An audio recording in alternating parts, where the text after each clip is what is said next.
Identifikasi masalah. Pemerintahan Kabupaten Gunung Kidul melalui Dinas Kesehatan mencatat bahwa Kapanewon Palian menjadi daerah angka stunting yang cukup tinggi di Kabupaten Gunung Kidul. Hal ini disampaikan oleh Kepala Dinas Kesehatan Gunung Kidul Ismono dalam pemaparan Rembuk Stunting 2024. Definisi masalah stunting adalah masalah kurang gizi kronis yang disebabkan asupan gizi yang kurang dalam waktu cukup lama akibat pemberian makanan yang tidak sesuai dengan kebutuhan gizi.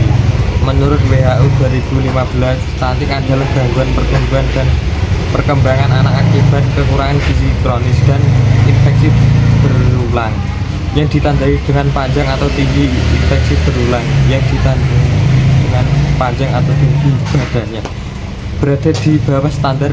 Beberapa penyebab stunting di Gunung Kidul yaitu 1. Kurangnya pengetahuan tentang kesehatan dan gizi. 2. Akses air bersih yang kurang memadai. 3. Kurangnya makanan bergizi. 4. Pernikahan dini. Selanjutnya adalah tujuan kebijakan, yaitu meningkatkan konsumsi masyarakat bergizi seimbang di kalangan masyarakat, khususnya ibu hamil dan anak-anak di bawah usia 2 tahun. Dan selanjutnya meningkatkan kualitas layanan kesehatan ibu dan anak untuk deteksi dini dan penanganan stunting. Dan meningkatkan pengetahuan masyarakat tentang pentingnya asupan gizi pada 1000 HPK. Jadi yang selanjutnya identifikasi solusi alternatif, yaitu yang pertama ada peningkatan kualitas air dan sanitasi, yang kedua ada program pemberian makanan tambahan, yang ketiga pendidikan gizi bagi masyarakat, yang keempat pengembangan infrastruktur kesehatan, dan yang terakhir yang kelima yaitu adalah kerjasama multisektoral.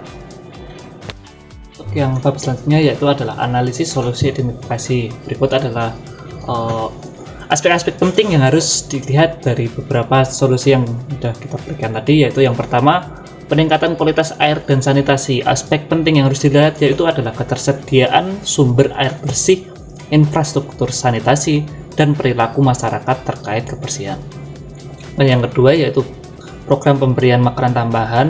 Aspek penting yang harus dilihat adalah ketersediaan dan akses masyarakat terhadap makanan bergizi serta pengetahuan masyarakat tentang gizi.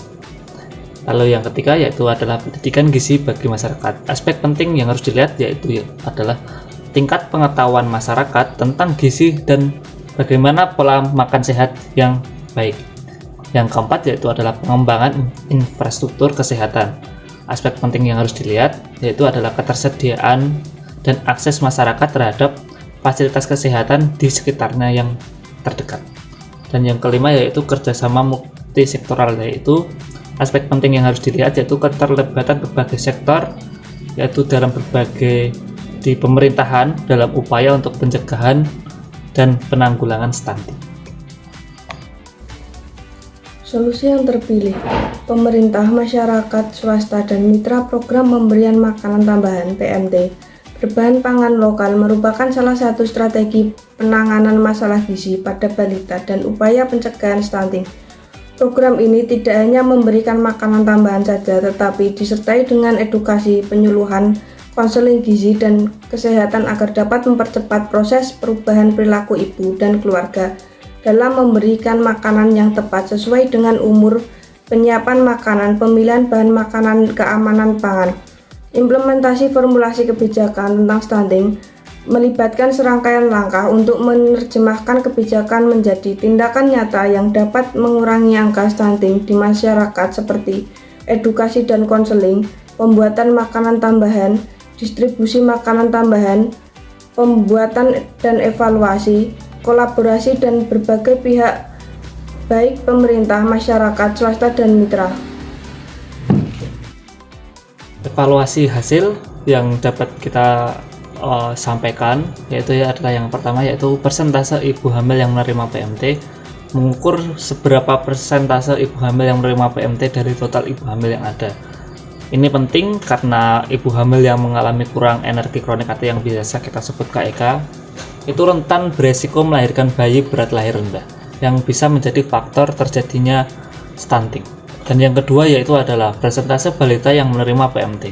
Mengukur persentase balita yang menerima PMT dari total balita yang ada penting karena balita merupakan kelompok usia yang paling rentan terhadap stunting.